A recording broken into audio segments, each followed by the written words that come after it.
তাহলে শুভ একাদশীর দিন আমাদের কর্তব্য কি? হরির স্মরণে থাকা। প্রত্যেকটি মাসে দুদিন করে একাদশী হয়। চন্দ্রের মাসে, কোনো কোনো মাসে আবার কোনো সময় দেখা যায় যে বেশি একাদশী হয়ে যাচ্ছে। কীরকম না, যে বছরে মলমাস পড়বে সেই বছরে দুটো একাদশী বেশি হবে।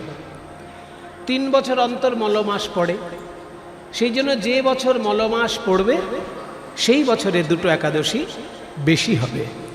এছাড়া প্রত্যেকটি বছরেই 12 দুগুণে 24টি একাদশী হবে, মাসে দুটো করে একাদশী। তার মানে আমরা দেখা যাচ্ছে যে বছরে 24টা দিন একাদশীর জন্যই চলে গেল। তারপরেও কিছু উপোস আছে, যেমন শয়ন উত্থান পাশ মোড়া, তার মধ্যে ভীমে ছোড়া, পাগলার 14 পাগলির 8, এই নিয়ে কালকাট আছে না। শয়ন উত্থান পাশ মোড়া মানে শয়ন একাদশী, উত্থান একাদশী, পার্শ্ব একাদশী। 24টি একাদশী যদি কেউ না পারে, 4টি প্রধান একাদশী যেন সে অবশ্যই করে, সেই উদ্দেশ্যে বলা হচ্ছে যে শয়ন উত্থান পাশ মোড়া, তার মধ্যে ভীমে ছোড়া মানে ভীম একাদশী। এরপর পাগলার 14 পাগলির 8, পাগলা মানে শিব ঠাকুর, আর শিব যদি পাগলা হয় তাহলে পাগলি বলা হবে মা দুর্গাকে। পাগলার 14 মানে শিব ঠাকুরের চতুর্দশী, আর পাগলির 8 মানে মা দুর্গার মহাষ্টমী। হলো পাগলার 14 পাগলির 8, এই নিয়ে কালকাট। বলছে 2 ছেলের জন্মদিন, এই যেন না হয় ভিড়। তারপরে আবার 2টো ছেলের জন্মদিন যেন পালন করতে ভুলো না। সেটা কে কে? শ্রী রামচন্দ্রের রামনবমী এবং শ্রীকৃষ্ণচন্দ্রের জন্মাষ্টমী। কাজেই আপনারা দেখছেন যে তাও যদি না পারিস, যদি এতগুলো যদি না পারো, ভগার খালে ডুবে মরিস। তবে এটা কোনো গালাগালি নয়, এটা বলার উদ্দেশ্য হচ্ছে কিছুই যদি একান্ত না পারো, অকম্মের ঢেকি যদি মনে করো নিজেকে, ধর্মের ব্যাপারে আমি অকম্মের ঢেকি, অন্য ব্যাপারে বলুন আমি কাজ করতে রাজি আছি, ধর্মের ব্যাপারে আমি অকম্মের ঢেকি, এটা যদি তুমি বলতে চাও, তাহলে তুমি জীবনে একটা কাজ অন্তত করো। কি না, ভগার খালে ডুবে মরিস, অর্থাৎ ভগীরথের আনা যে গঙ্গা, সেখানে অন্তত একবার ডুব দিও। তাহলে এই যে কথাগুলি খনা বলে গেছেন, ধর্ম আচরণের যতটা কম মানুষের দ্বারা পারা সম্ভব সেগুলো সব তিনি উল্লেখ করে গেছেন। এতে আমরা দেখতে পাচ্ছি যে বছরে প্রায় 1 মাসের বেশি উপোস হয়ে যাচ্ছে, আর সেই উপোসটাই মুসলমান ধর্মে 1 মাসের টানা করে দেওয়া হচ্ছে। আমরা যেটা ভাগে ভাগে করছি, যদি কেউ ভেবে থাকে যে রোজা রাখছি মানে বিরাট বড় পুণ্য করে ফেলছি, 1 মাস ধরে উপোস করছি, আসলে মুসলমান ধর্মে যেটা 1 মাস ধরে করা হচ্ছে, সনাতন ধর্মে সেটা ভাগ ভাগ করে দেওয়া আছে। 24টা একাদশী করলেই তো বছরে 24 দিন হয়ে গেল, তাহলে 1 মাসের মধ্যে 24 দিন তো ওখানেই চলে গেল। তারপরে জন্মাষ্টমী, রামনবমী, 2টো দিন কত হলো? তারপরে পাগলার 14 পাগলির 8, হ্যাঁ হয়ে গেল। তার উপরে আরো কিছু উপোস থাকে, যেমন ধরুন চন্দ্রগ্রহণে, সূর্যগ্রহণে প্রাচীন লোকেরা উপোস করেন, ওদিনকে কিছু খান না। কাজে এই সবগুলো, কেউ কেউ আবার পূর্ণিমার উপোস করেন, কেউ অমাবস্যার উপোস করেন। এই সমস্ত কিছু যদি ধরেন তাহলে দেখা যাবে 1 মাসের বেশিই হয়ে যাচ্ছে।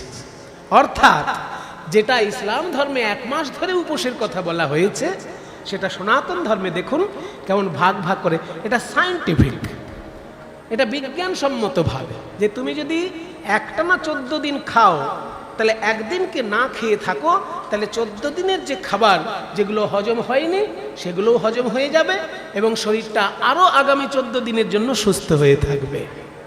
এগুলো বৈজ্ঞানিক ব্যাপার। তো যাক, সেসব বিশ্লেষণে যাওয়ার দরকার নেই। কিন্তু আমাদের যে মুনি ঋষিগণ কত চিন্তা ভাবনা করেছেন আমাদের জন্য, যে আমরা ভাবলে অবাক হয়ে যাই। তা শুভ একাদশী আজকে ভগবান শ্রীকৃষ্ণের উদ্দেশ্যে আজকের দিনটা পালন করা দরকার। কারণ এই একাদশীর উৎপত্তি হলো কি করে? যখন শ্রী বিষ্ণু ঘুমিয়েছিলেন সেই সময় মূর নামক এক দৈত্য সমস্ত মুনি ঋষির যজ্ঞ পণ্ড করতে লাগল।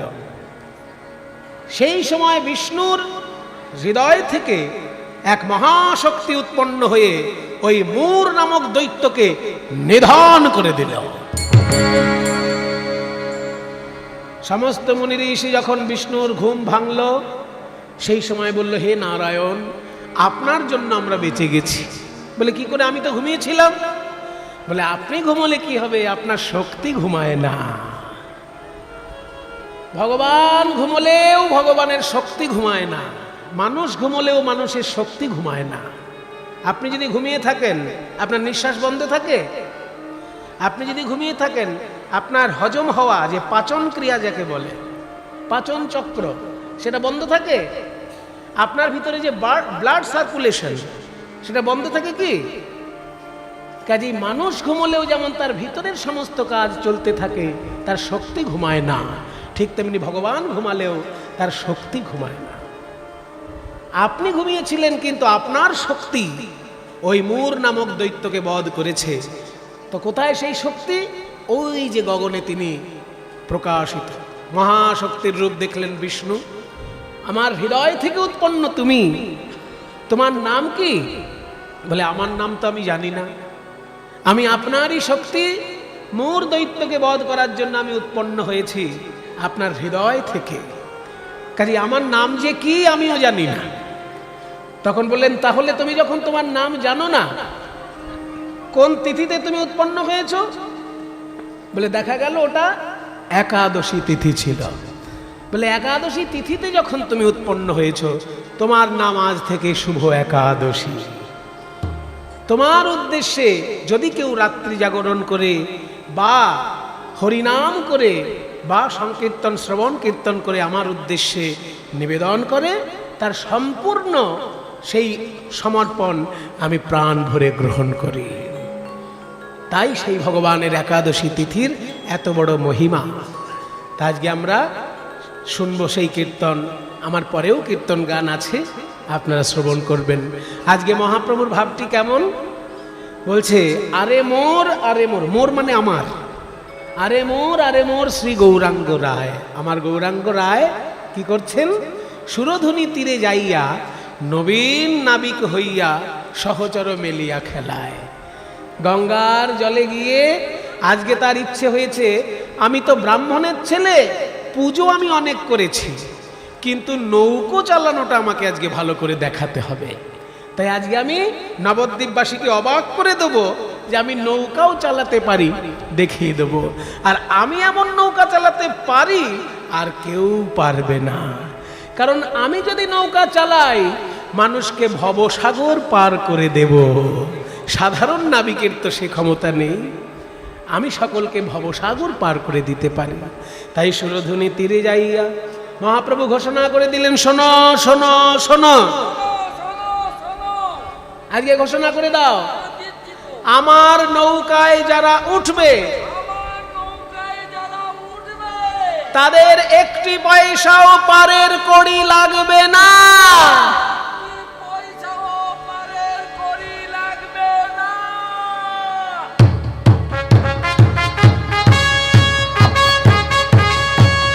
হরিবল হরিবল, পারের কড়ি লাগবে না যদি কেউ একবার শোনে বাবা, দেখবেন যার কাজ নেই সেও নৌকায় উঠে বসে আছে। এই যে তারকেশ্বর থেকে যে ট্রেনগুলো যাচ্ছে, মনে করুন হাওড়ায়, হঠাৎ যদি পশ্চিমবঙ্গ সরকার বলে যে আজকে যারা তারকেশ্বরের ট্রেনে হাওড়ায় যাবে তাদের টিকিট কাটতে লাগবে না, দেখবেন তো আর ওঠার অবস্থা থাকবে?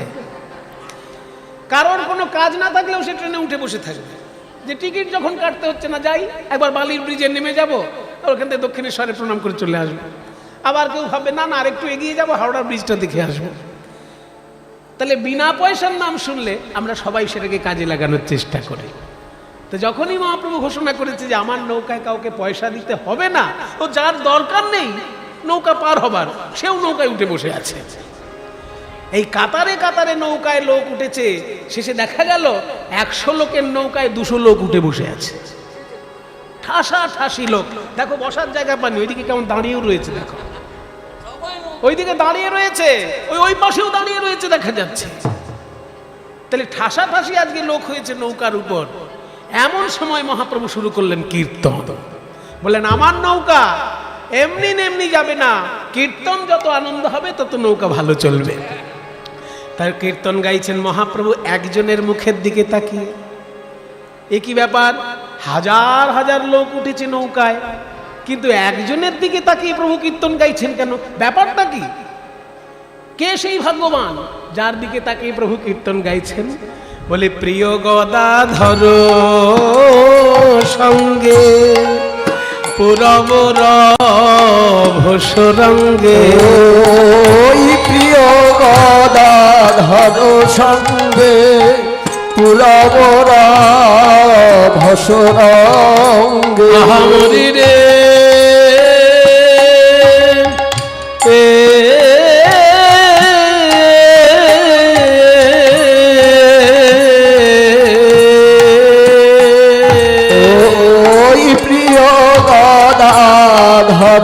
সঙ্গে পুরবর ভসরঙ্গে।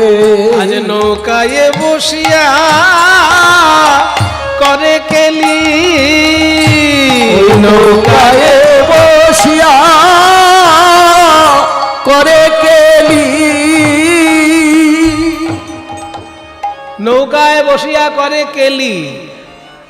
আচ্ছা মনে করুন বাবা, আপনারা কত দূর দূর থেকে কীর্তন শুনতে এসেছেন, মায়েরা এসেছেন, বাবারা এসেছেন। এবার আমি যদি কারোর দিকে না তাকিয়ে শুধু আমার এই রসের জামাইবাবুর মুখের দিকে তাকিয়ে কীর্তন করি, আপনাদের ভালো লাগবে কি? আপনাদের ভালো লাগবে? সুমন বাবু কি আপনার জামাইবাবুর মুখের দিকে শুধু তাকিয়ে কীর্তন করছেন, আমরা কি শুধু ওই দেখবো নাকি? তাহলে আজকে মহাপ্রভুর নৌকায় কাতারে কাতারে ঠাসা ঠাসি লোক, মহাপ্রভু কারোর দিকে দেখছেন না, শুধু গদাধরের দিকে দেখছেন। কি ব্যাপারটা কি? সবাই তাই নিয়ে কানে কানে কানাকানি করছে।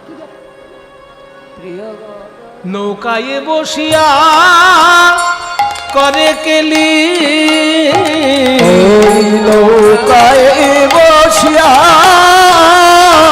করে কেলি, প্রিয় গদাধর সঙ্গে পুরব রভসরঙ্গে। বাসুদেব ঘোষ বলছে দাঁড়াও দাঁড়াও, মহাপ্রভুকে বিরক্ত করো না। মহাপ্রভু এতজনের দিকে তাকাচ্ছে না, ওই গদাধরের দিকে তাকিয়েই কেন গাইছে জানো না? আসলে রাধারানী কলিযুগে গদাধর রূপে প্রকাশিত।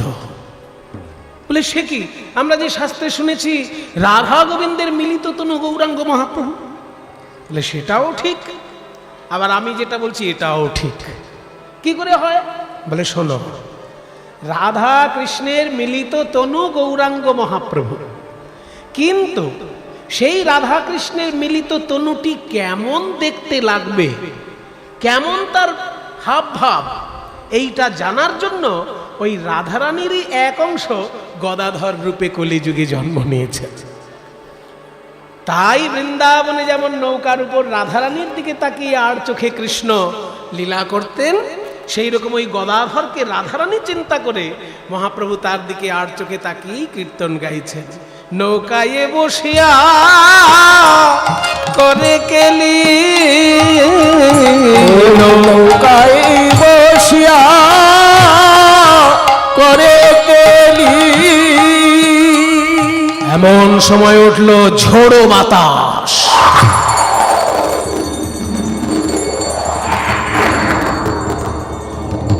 শত শত লোক নৌকায়, নৌকার যা ক্ষমতা তার থেকে বেশি লোক, তাই ডুবু ডুবু করে না, তার সঙ্গে বহয়ে বিষমবায়,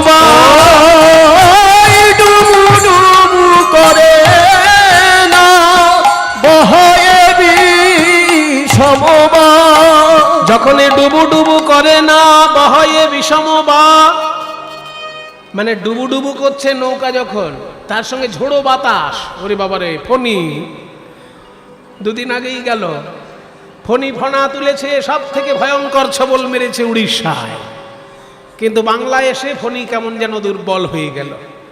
তাহলে এই যে ফণীর ফনা আপনারা দেখলেন কদিন আগে, ঝোড়ো বাতাস, টিভিতে দেখাচ্ছিল যে হোটেলের জানলাগুলো দরজাগুলো কিরকম ভেঙে বেরিয়ে যাচ্ছে, গাড়িকে কিরকম খেলনার মতো উল্টে দিচ্ছে, বড় বড় লরি বাস।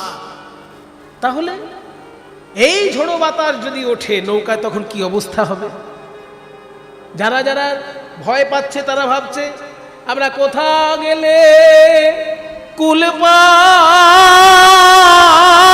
কোথা গেলে কুল পাই, বলো বলো কোথা গেলে কুল পাই, বলো বলো কোথা গেলে কুল সাগরে ভেসে বেড়াই, কোথায় গেলে কুল পাই, ভবসাগরে ভেসে বেড়াই, কোথা গেলে কুল পাই, কোথা গেলে কুল পাই, কোথা গেলে কুল পাই, কোথা গেলে কুল পাই। এই গ্রামের নাম কি? কুল পাই। বলছে হে প্রভু, তোমার এই নৌকা থেকে যদি একবার গঙ্গায় ডুবে যায়, তাহলে আমাদের তো সাঁতার দেবার ক্ষমতা নাই। আর ঝোড়ো বাতাস যেখানে বইছে সেখানে সাঁতারে কোনো কাজ করবে? ওই ঝড় যদি গঙ্গায় একবার আসে, আপনি যতই সাঁতার জানুন, সম্ভব কি? তাই বলছে যদি এই ভবসাগরে আমরা ভেসে বেড়াই, বলো বলো হে গৌর হরি, শুধু এই গঙ্গার জলে নয়, একবার তত্ত্বের দিকে দেখো, আমরা সংসার সাগরে সবাই ভেসে বেড়াচ্ছি, এখান থেকে ওখানে, ওখান থেকে সেখানে। কিন্তু আমাদের আসল স্থানটা কোথায়? আমাদের আসল দাঁড়ানোর জায়গাটা কোথায়? ভেসে ভেসে ভেসে ভেসে যেখানে গিয়ে দাঁড়াই সেটা হচ্ছে কুল, নদীর পাড়। বলো কোথা গেলে কুল পাই, বলো কোথা গেলে কুল পাই, সাগরে ভেসে বেড়াই, কোথায় গেলে কুল পাই, আমরা ভবসাগরে ভেসে বেড়াই, শুধু এ জন্মে নয়, জন্মে জন্মে ভবসাগরে ভেসে বেড়াই, আমরা ভবসাগরে ভেসে বেড়াই, ভবসাগরে ভেসে বেড়াই, ভবসাগরে ভেসে বেড়াই, ভবসাগরে ভেসে বেড়াই, বলো বলো বলো কোথা গেলে কুল পাই। কলিজীব বলছে হে গৌর হরি, বলো বলো কোথা গেলে কুল পাই। আর মহাপ্রভু বলছে কোথা গেলে কুল পাবে জানো? আমরা সেথা গেলে কুল পাই, আমরা সেথা গেলে কুল পাই, হরি নাম সংকীর্তন, সেথায় গেলে কুল পাই। ওই যেথায় হরি নাম সংকীর্তন, সেথা গেলে কুল পাই, হরি নাম সংকীর্তন আর বৈষ্ণবের আগমন, যেথায় হরি নাম সংকীর্তন, যেথা হরি নাম সংকীর্তন, ওই যেথা হরি নাম সংকীর্তন, ওই যেথা হরি নাম সংকীর্তন, যেথা হরি নাম সংকীর্তন, আমরা কোথায় গেলে কুল পাই। তাই বলি অল্প ভাগ্যে হয় না, অনেক ভাগ্যের ফলে বৈষ্ণব আসিয়া মেলে, তবে হয় গৃহে হরি নাম সংকীর্তন। যেখানেই হরি সংকীর্তন হবে, সেটা ব্যক্তিগত হোক আর সমষ্টিগত হোক, পাড়ার হোক, গ্রামের হোক, কারোর বাড়ির হোক, কানে আওয়াজ পেলেই ছুটে যাবে। এই অমুকের বাড়ি হচ্ছে, কেন যাব? আমায় তো কার্ড দেয়নি, আমায় তো গললগ্নি কৃতবাসে গলায় কাপড় নিয়ে হাত জোড় করে বলেনি। এ কি মেয়ের বিয়ে যে গলায় কাপড় নিয়ে বলতে হবে? হরি সংকীর্তন হচ্ছে জগতের কল্যাণের জন্য, জগতের শান্তির জন্য। কাজেই কাউকে নিমন্ত্রণও যদি না করা হয়, কানে শুনলেই সেখানে গিয়ে উপস্থিত হতে হবে। কারণ এই সংসার যদি সাগর হয়, জগৎটা যদি সাগর হয়, তাহলে কুল একটুখানি আশ্রয়ে দাঁড়ানোর জায়গা হচ্ছে এই হরি সংকীর্তনের ভূমি। তাই মহাপ্রভু আজকে নৌকায় হরি সংকীর্তনের ব্যবস্থা করেছেন, যে আমার নৌকায় যারা এসে উপস্থিত হবে, ওই সংসার সাগরে ভাসতে ভাসতে তারা এইখানে এসে কুল পাবে। দেখি হাসে গোরা বনমালী, ঝোড়ো বাতাস বইছে, লোক ভর্তি নৌকা ডুবু ডুবু, সবার প্রাণ ওষ্ঠাগত। আরে বাবা, যে জীবনে হরিনাম বলে না মশাই, আজকে সে যখন দেখছে গঙ্গায় জল নৌকায় উঠছে, তখন তার অবস্থাটা কি দেখুন। ওরে বাবা, ওরে বাবা, এই গঙ্গার যে জল নৌকায় উঠে আসছে রে বাবা, হরিবহল হরিবহল হরিবহল। জীবনে হরি বলেনি, তার মুখেও আজকে হরিনাম। একে বলে মরণকালে হরিনাম। যদি একটু হরি বললে বেঁচে যায় এ যাত্রায়। কারণ এই 100 লোক মিলে যদি গঙ্গায় ডোবে, সাঁতরে পারা যাবে? সেখানে তো বাঁচার উপায় নেই, যদি একটু হরি বলে রক্ষা পাওয়া যায়। তাই বলছে ঝড়ো বাতাস বইছে, ডুবু ডুবু করে না বহয়ে বিষম বা।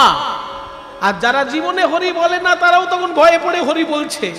দেখি হাসে গোরা বনমালী, বনমালী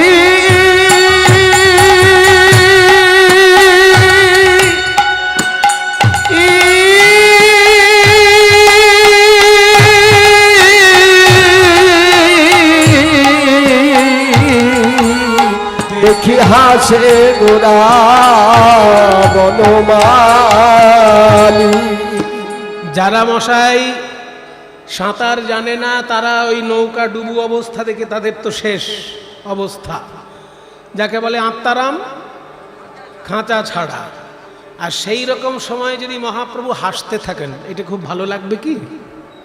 আরে বাবা, যিনি ভগবান, উনি ভগবান, উনি ওনার ভক্তের কাছে ভগবান। আমি যদি ওনাকে না মানি, তো আমার কাছে উনি কে? সবাই যে গৌরাঙ্গ মহাপ্রভুকে মানতো তা তো নয়। তাহলে কি নিত্যানন্দের মাথা ফাটাতো? মাথায় যদি সবাই তাকে মানতো। কিছু লোক মানতো, সবাই তো মানতো না নবদ্বীপের। এবার তারা যদি দেখে যে এরকম বিপদ অবস্থায় গৌরাঙ্গ হিহি করে হাসছে, তো সেটা কি খুব ভালো জিনিস?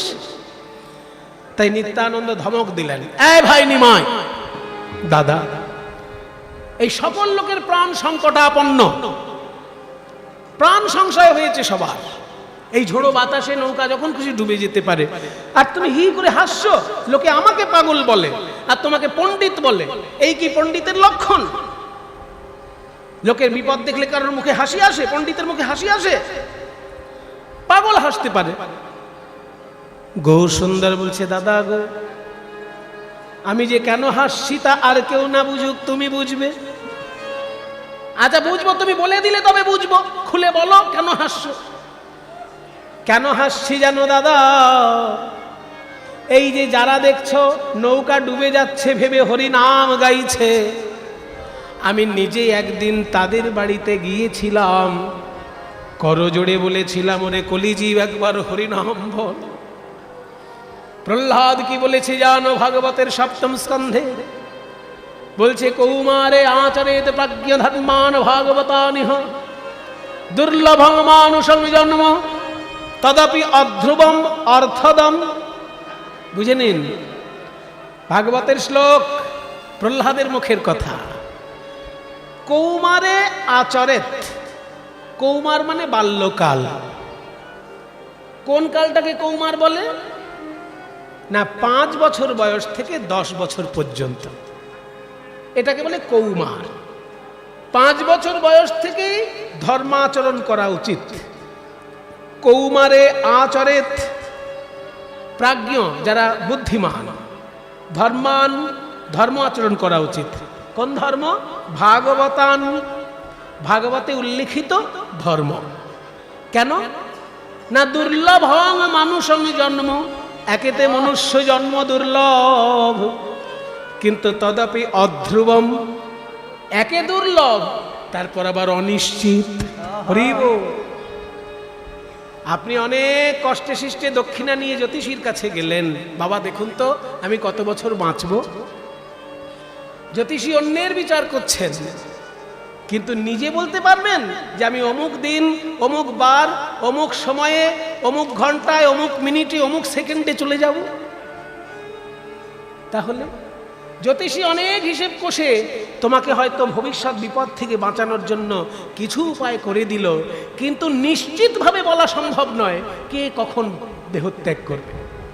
নির্দিষ্টভাবে টাইম বেঁধে দেওয়া সম্ভব নয় যে অমুক বার 7টার সময় 15 মিনিট 10 সেকেন্ড ওরকম বেঁধে দিতে পারবে কেউ? তাই তো নিজেরটাই সে নিজে বেঁধে নিতে।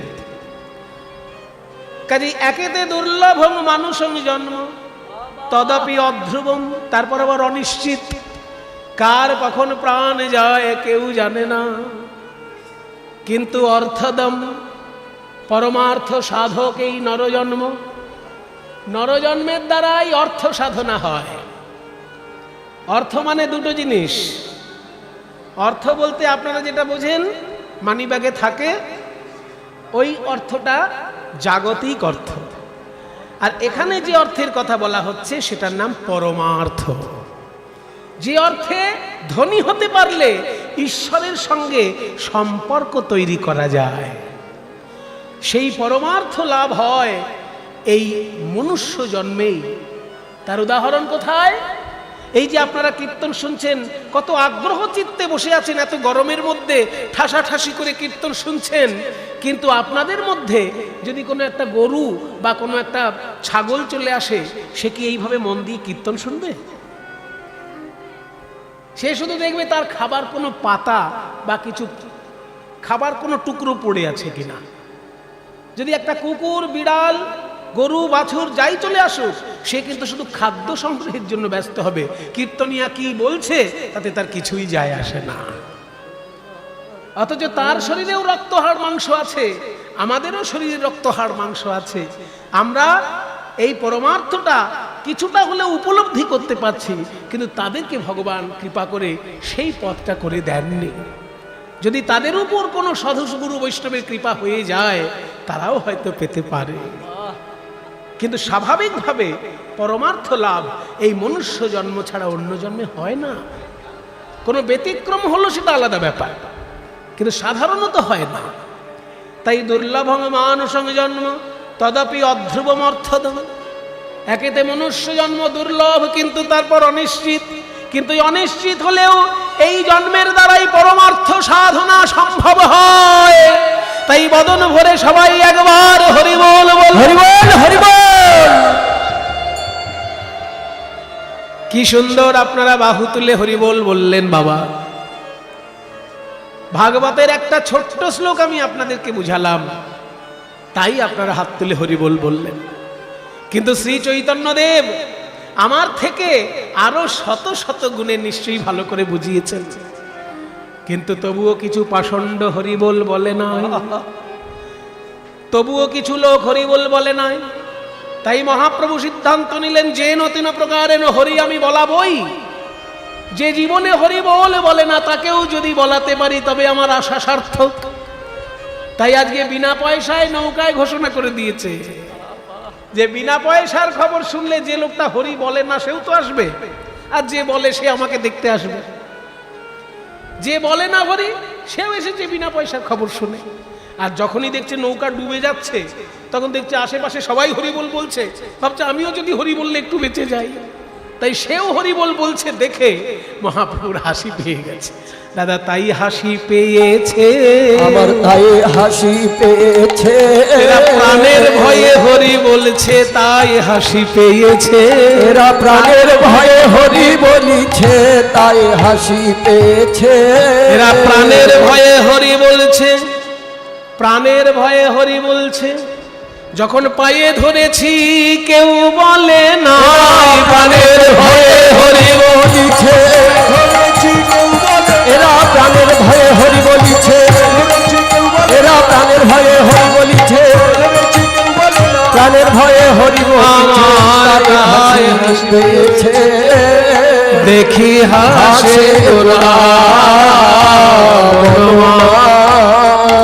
তাই বলি জগজন চিত্তচোর গৌর সুন্দর মোর, জগজন চিত্তচোর গৌর সুন্দর মোর, যা করে তাহাই পরতে খোঁজ। যা করে তাহাই পরতে খোঁজ। আচ্ছা, আপনাদের চোখের সামনে যদি একটা নৌকা ডুবি ঘটে, আপনারা কি করবেন? ও মায়েরা, কি করবেন আপনারা যদি দেখেন যে চোখের সামনে নৌকা ডুবছে, লোক ভর্তি নৌকা? তবে কি আর করব বাবা, যদি ভালো সাঁতার জানি দু একজনকে বাঁচানোর চেষ্টা করব, আর যদি না জানি তাহলে তীরে দাঁড়িয়ে দুই হাত তুলে ঠাকুরকে ডাকবো, হে ঠাকুর তুমি ওদেরকে রক্ষা করো। নবদ্বীপেও তাই, মহাপ্রভুর ওই নৌকা ডুবে যাচ্ছে মনে করে গঙ্গার দুই পাড়ে কাতারে কাতারে লোক জড়ো হয়ে গেছে, তারাও দুই হাত তুলে হরি বল বলছে। ঘন ঘন হরি বল কেহ করে উতর, ঘন ঘন হরি বল কেহ করে উতর। দুকুলে নদী আর লোক দেখে, দুকুলে নদী আর লোক দেখে, কুলে নদী আর লোক দেখে, দুকুলে নদী আর লোক দেখে। যারা দেখছে মহাপ্রভুর ওই রকম নৌকা ডুবি, তারা হাত তুলে হরি বল বলছে। মানে কি? যারা নৌকায় আছে তারাও হরি বলছে, যারা গঙ্গার পাড়ে দাঁড়িয়ে তারাও হরি বলছে। একদল বাঁচার জন্য বলছে, আর একদল বাঁচানোর জন্য বলছে, কিন্তু হরি বলছে সবাই। এই সবাইকে হরি বলানোর জন্যই তো প্রভুর এই হরি নামের নৌকা নিয়ে আসা। আর তারই মধ্যে আবার একদল নদিয়া রমণী গৌরাঙ্গ মহাপ্রভুর এই নাবিক বেশ দর্শন করে তারা নিজেদের মধ্যে আলোচনা করছে, এসো কি ওই দেখ আমাদের পণ্ডিত মশাই কঠিন কঠিন সংস্কৃত শ্লোককে জলের মতো বুঝিয়ে দেন, কিন্তু তিনি কি সুন্দর নাবিক সেজেছেন দেখ।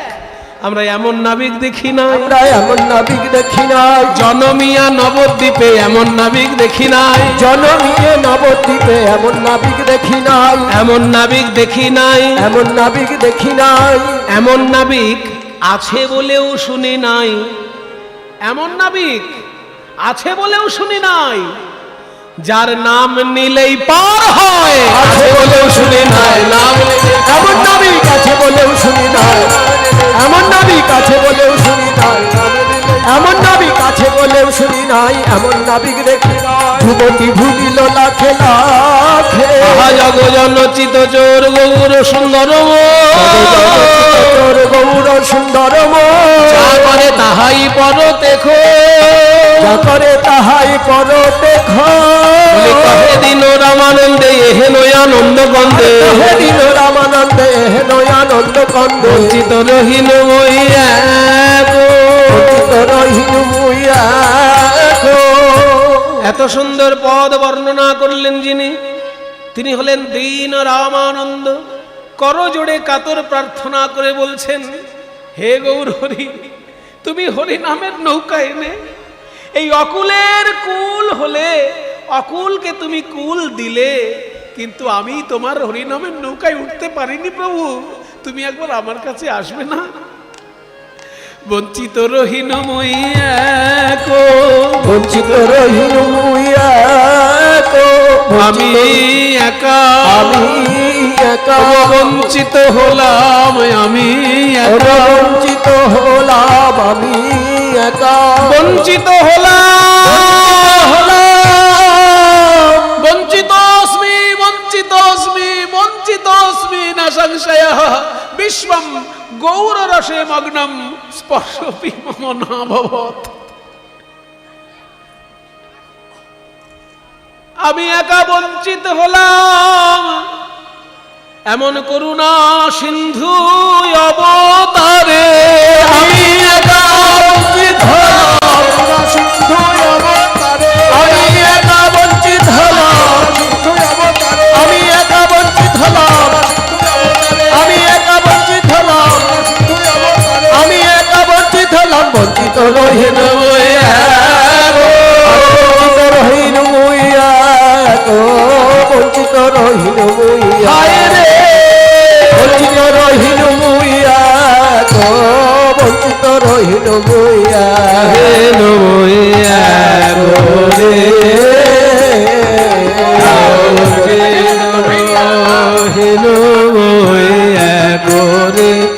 বঞ্চিত রহে